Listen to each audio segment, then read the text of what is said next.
하나님의 사람들 시리즈의 이제 마지막 사람을 하려고 합니다. 마지막 사람으로 마지막 사도 요한을 대해서 이야기하려고 합니다. 사도 요한, 우리가 잘 알고 있듯이 성경의 마지막 성경이 요한계시록을 기록한 사도입니다. 예수님의 12제자 중에 한 사람이었고, 사도 요한의 별명이 혹시 뭔지 아세요? 어떤 사도로 불리는지 아세요? 사도 요한 하면 앞에 어떤 사도? 사랑의 사도라고 불립니다. 요한 하면은 딱 사랑, 오래 사랑, 우리가 알죠. 고린도전서 13장 사랑은 오래 참고 온유하며 겸손하고 자비하고, 바로 사도 요한에 대한 수식어가 그렇습니다. 정말 그가 썼던 성경에 보면은 하나님은 사랑이시라, 우리가 서로 사랑하자, 하나님께서 우리를, 예수님께서 우리를 사랑하셨다, 아니면 고백들이 요한이 쓴 성경에 가득 기록되어 있습니다. 그만큼 사랑했던 그의 제자들을 사랑하고 예수를 믿었던 사람들을 사랑해서 그 예수님의 사랑을 널리 전했던 것이 바로 사도 요한이고, 그 사도 요한이 신약 성경 중에 바울 다음으로 많은 성경을 썼습니다. 바울이 13권의 성경을 썼고, 요한이 5권의 성경을 기록했고, 그리고 예수님의 제자 중에 가장 마지막까지 살았던, 베드로도 순교하고 그 이후에 뭐 야고보도 순교하고 도마도 순교하고 모든 사람이 순교했을 때 가장 마지막까지, 기록에 의하면은 사도 요한이 거의 100세 가까이 살았다고 합니다. 95세, 100세 가까이 살다가 죽었다라고 이야기합니다. 마지막 예수님의 12제자 중에 마지막까지 남았던 바로 그 사람. 그래서 그 마지막 요한계시록을 기록했던 사도 요한에 대해서 하나님의 사랑, 마지막으로 우리가 그 이야기를 나누려고 합니다.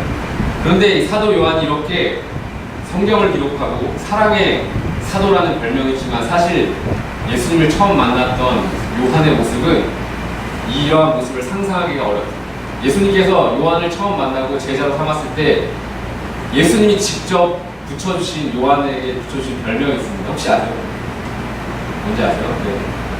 보겠습니다. 마가복음 3장 17절에 예수님께서 직접 지어주신 별명입니다. 그 형이 야고보이고 동생이 요한인데, 그들에게 보아너게라는 별명, 누레의 아들이라는 별명을 예수님께서 직접 요한의 모습을 딱 보시고 나서 별명을 지어주는 것입니다. 이 뜻이 무엇입니까?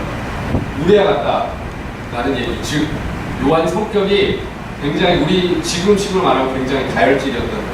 굉장히 불같고 쉽게 뭔가 감정이 금방 뭔가 끌어오르고 쉽게 욱하고 뭔가 되게 감정적인 사람이었다는 사실을 우리는 사도 요한은, 이 말씀, 예수님이 사도 요한의 모습을 봤을 때 이런 모습을 봤다는 사실을 우리는 알 수가 있죠. 실제로 복음서에 보면은 그러한 정말 이 누레와 같은 요한의 모습이 실제로 기록이 되어 있습니다. 누가복음 9장 55절 한 목소리 한번 읽어볼까요? 시작.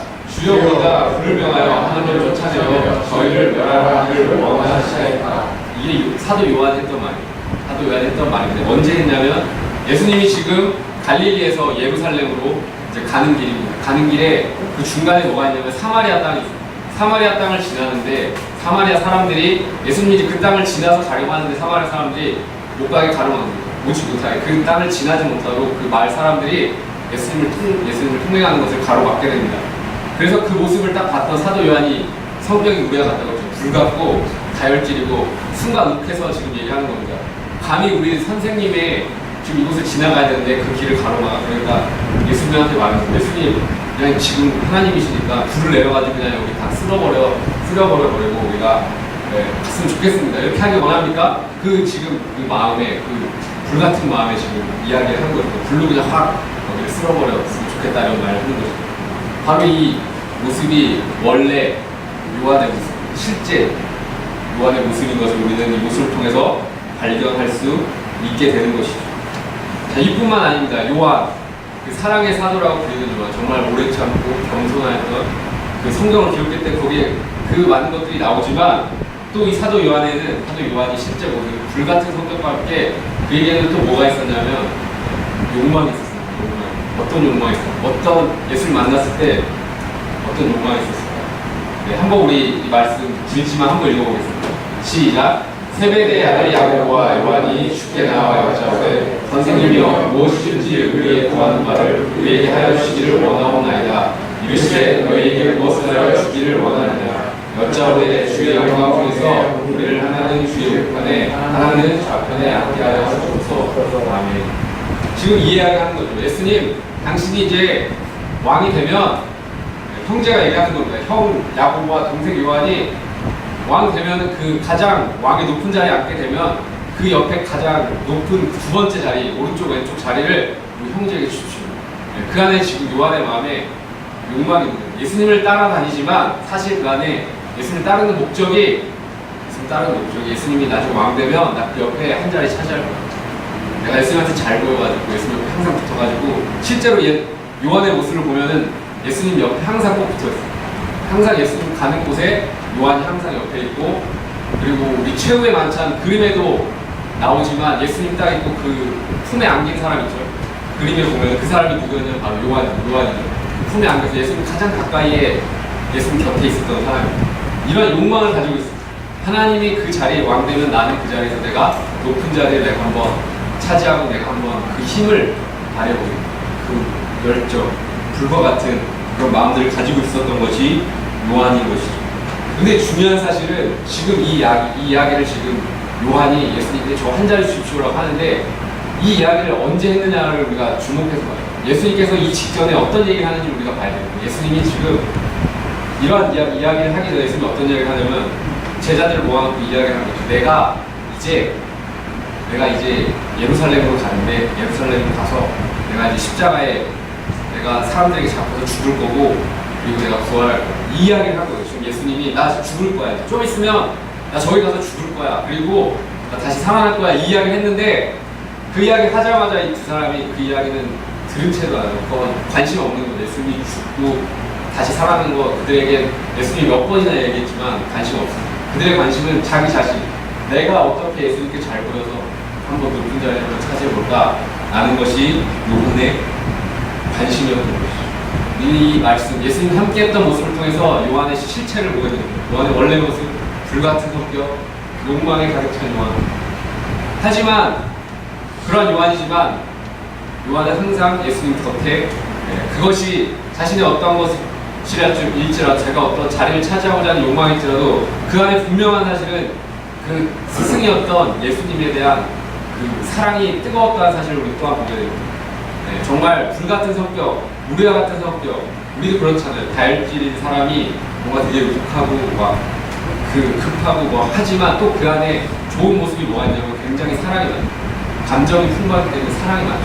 요한의 모습이 그랬던 것 같아요. 그래서 예수님이 항상 옆에 있었어요.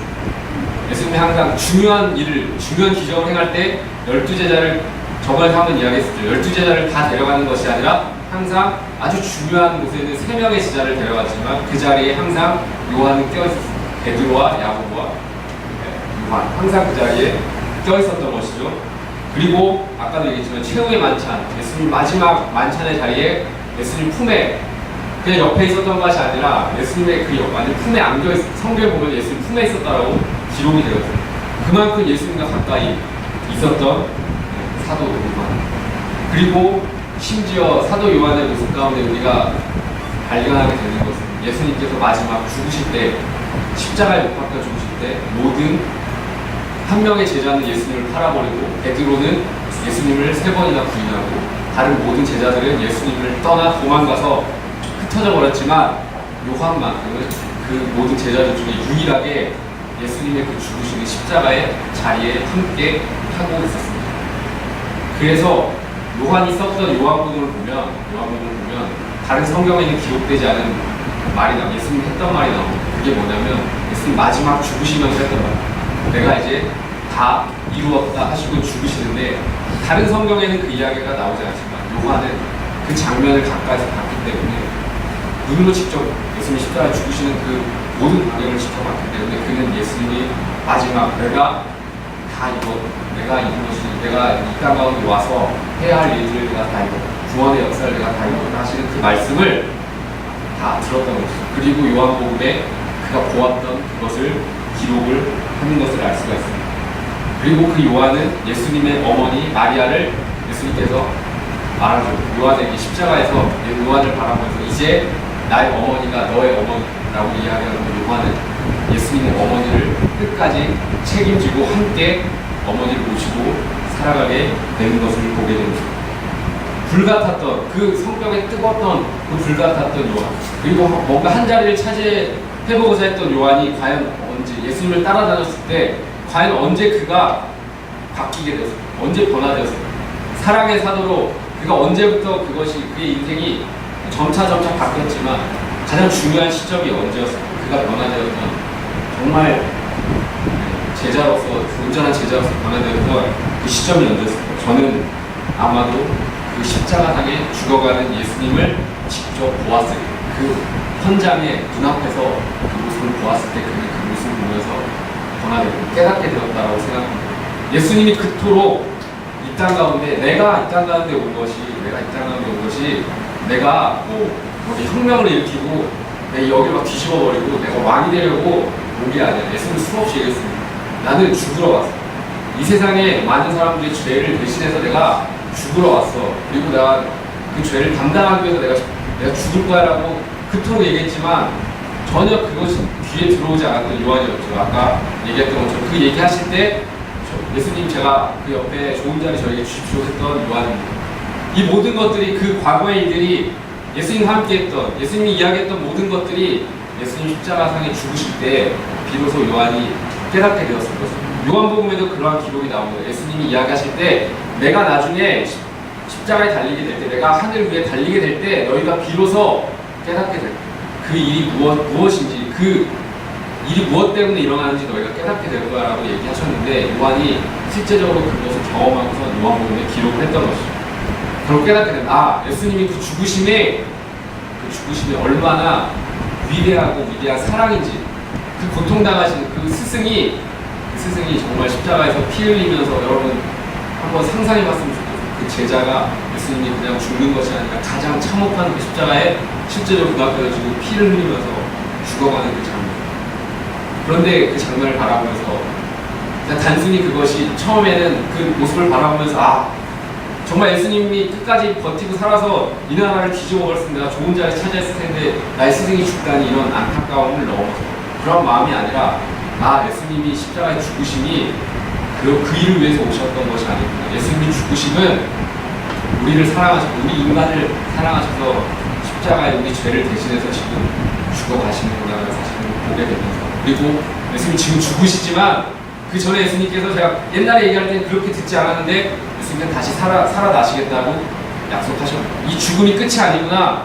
난 사실 비로소 그 과거에 함께했던 시간들을 되돌아오면서 요한이 깨닫게 되고 십자가에 죽으신 그 예수님 앞에 아마도 그는 깨닫게 되고 무릎 꿇고 주님 이제 알았습니다. 이제 예수님께서 이 땅에 왜 오셨는지 왜 죽으셔야 하는지 왜 이렇게 고통당하셔야 되는지 제가 알겠습니다. 예수님의 그 사랑이 얼마나 위대한 것인지 제가 알겠습니다라는 사실을 깨닫게 되었을 것이고 그 불같은 우레와 같은 그 한 사람이 더 이상 그 우레가 불같은 사람이 아니라 예수님처럼 십자가에 죽으신 그 예수님처럼 사랑하게 되고 오래 참고 용납할 수 있는 그런 사도로 변화되었을 것이라고 생각합니다. 그리고 요한은 그 모든 것들을 보게 하신 다른 사도들이 아니고 자신이 이 모든 예수님이 죽으시는 장면을 내가 보게 된 것은 이것을 그냥 보고 넘어갈 것이 아니라 이 모든 것들을 증언하고 많은 사람들에게 가르치기 위해서 예수님께서 나에게 이러한 나를 이렇게 보게 하셨구나 하는 사실을 깨닫게 되어줄 것이고 그리고 그는 그 이후에 예수님 십자가를 보게 되고 예수님 부활하신 예수님을 만나고 예수님 떠나가시고 성령이 이 땅 가운데 오셔서 다시 이제 그 일들을 예수님이 증거하는 그 십자가에 죽으신 예수님의 정말 진짜 목적이 무엇인지를 이 세상에 전하는 일에 리더로서 이제 요한이 감당을 하게 되는 것이죠. 초대교회의 리더로서 요한은 이후에 일들을 감당하게 됩니다. 그리고 놀라운 역사들이 일어나게 되죠. 많은 병자들이 일어나게 되고 복음을 수많은 사람들이 예수를 믿게 되고 기적들이 일어나게 되면서 많은 사람들이 예수를 믿게 됩니다. 그런데 동시에 우리가 요즘 사도행전을 묵상하는데 사도행전을 묵상 큐티를 하고 있는데 사도행전에 두 가지 중요한 키워드가 있습니다. 복음이 전해질 때 두 가지 현상이 나타납니다. 항상 두 가지 모습이 나타납니다. 복음이 증거될 때 첫 번째 그 복음으로 해서 많은 사람들이 예수를 믿고 변화되는 놀라운 부흥의 역사가 나타납니다. 동시에 그 일로 인하여서 예수를 믿는 사람들에 대한 핍박과 박해가 일어납니다. 구금과 박해는 동시에 사도행전에 항상 두 개가 동시에 일어나게 됩니다. 요한이 이렇게 리더로서 일들을 감당하는데 박해가 일어나기 시작합니다. 로마의 박해가 일어납니다. 우리 잘 아는 네로 황제, 네로 황제 이후에 수많은 그런 거 잘 알고 있죠. 그 이후에 로마의 황제들로부터 예루살렘이 함락되게 되고 예루살렘이 완전히 박살나게 되고 성전이 무너지게 되고 이후에 기독교인들을 박해하는 일들이 일어나게 됩니다. 그러면서 예수님의 제자였던 사람 중에 첫 번째로 승계했던 사람이 누구예요? 혹시 아세요? 사도행전 갔던 사람 혹시 첫 번째로 예수님의 제자 중에 첫 번째로 승리한 것이 바로 요한의 형이었던 야고보가 첫 번째로 승리합니다. 요한은 보게 되는 것은 자신의 형이 첫 번째로 예수를 믿는 것 때문에 죽는 모습을 보게 됩니다. 그럼에도 불구하고 요한은 포기하지 않고 일들을 감당. 이후에 야고보뿐만 아니라 베드로도 순교하게 되고 다른 모든 제자들이 다 예수님을 믿고 예수님을 전하는 것 때문에 다 죽게 됩니다. 바울조차도 죽게 됩니다. 이제 결국 남는 것은 모든 예수님의 제자들, 사도라고 불리는 사람들이 모두 다 순교하고 유일하게 한 사람, 요한만 남게 됩니다.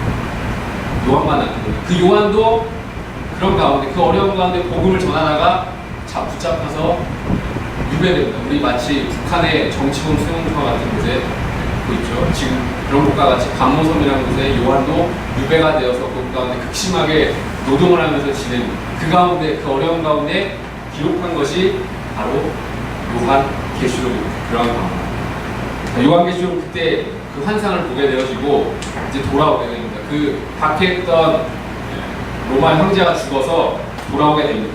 그런데 돌아와 보니, 교회로 돌아와 보니 모든 사도가 지금 다 죽었고 순교당했고 지금 현실을 보니 수많은 로마의 엄청난 박해로 인해서 많은 그리스도인들이, 예수 믿는 사람들이 죽어가고 있고 예수 믿는 것 때문에 목숨을 잃게 되는 일들이 지금 외적으로 일어나고 있고 심지어 그것뿐만 아니라 내부적으로는 그런 상황 가운데 박해를 당할 뿐만 아니라 내부적으로 어떤 일이 일어나고 있냐면 지금 이 시대에 일어나고 있냐면 내부적으로 예수님을 믿는 사람들이 모이긴 하는데 그 가운데 이단이 생겨나기 시작합니다. 예수님에 대해서 오해하고 잘못 전하는 이단이 생겨나게 되는 거죠. 지금 안 그래도 사도들도 요한밖에 안 남았는데 이단까지 생겨나게 됐습니다. 이들이 이야기합니다. 이들이 이야기하는 게 이런 이야기. 이 당시 이단이 했던 이야기가 뭐냐면 예수님은 육체로 올 수가 없다는 거예요. 우리 육체는 안 좋은 것이고 영적인 것이 좋은 것입니다.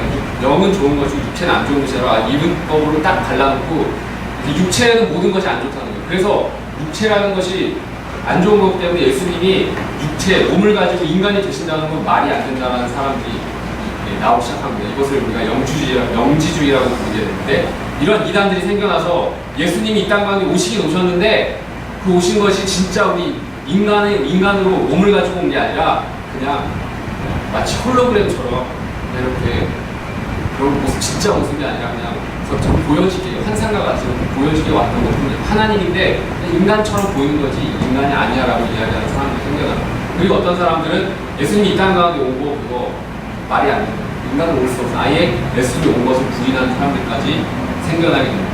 자, 이런 가운데 외적으로는 엄청난 박해들, 수많은 사람들이 죽어가서 많은 사람들이 고통당하고 예수님 믿는 것이 너무 어렵습니다 하고 심지어 내부적으로는 예수님에 대해서 잘못 전하는 사람들이 있는 가운데 그렇다고 이것에 대해서 함께 이야기하고 함께할 사도들조차도 다 순교당한 이 시점 가운데 지금 요한이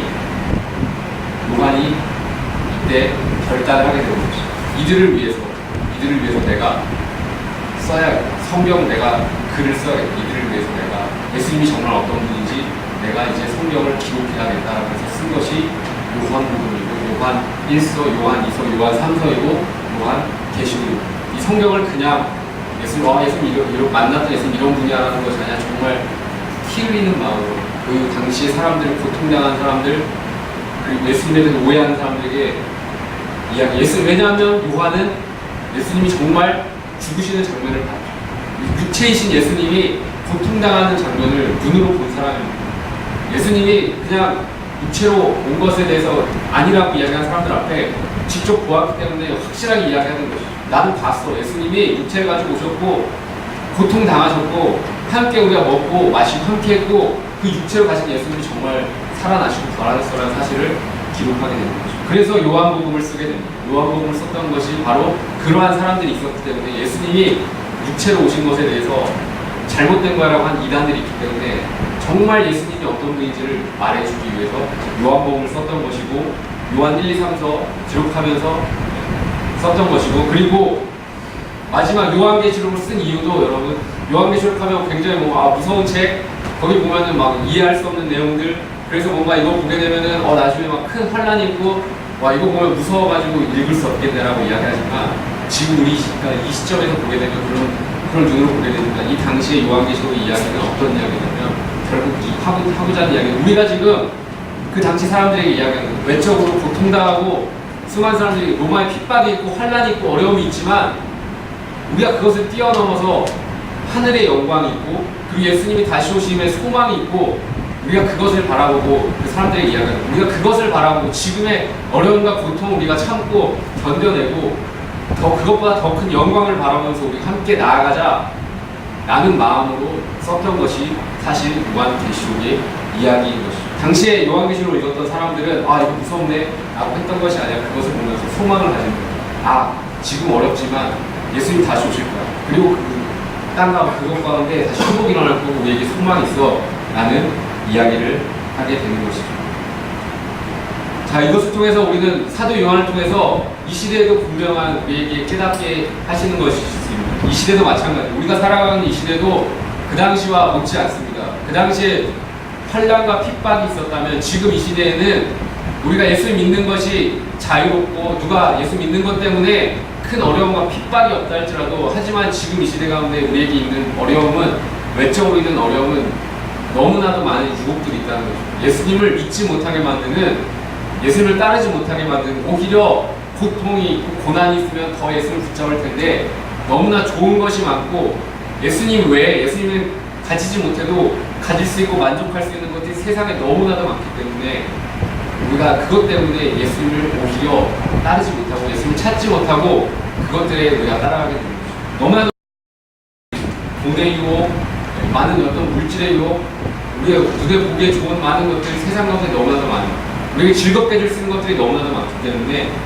예수님을 오히려 예수님께 가까이 나가지 못하게 가로막는 것들이 있고 그리고 이 시대도 마찬가지로 수많은 이단이라고 할 수 있는 것들이 너무나도 많이 있습니다. 우리가 성경 말씀을 가지고 있지만 이것에 대해서 오해하고 잘못 이야기하고 그것에 대해서 우리가 말고 신천지, 하나님의 교회, 여호와의 증인 이런 것도 있지만 우리 교회 안에도 있습니다. 우리 교회 안에도 이 진리에 대해서 우리가 온전히 하나님의 복음으로 받아들이는 것이 아니라 온전히 하나님의 말씀으로 보지 못하는 여러 가지 것들이 우리 안에 교회에 있는 것이죠. 이런 가운데 우리가 사도 요한의 정말 이 요한계시록을 쓰면서 했던 이 고백 요한에 한번 우리 요한계시록 1장 2절 말씀 한번 읽어볼까요? 시작.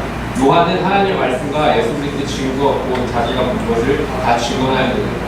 이 말이 그저 요한이 하나님 내가 경험했던 하나님 한번 읽어봐.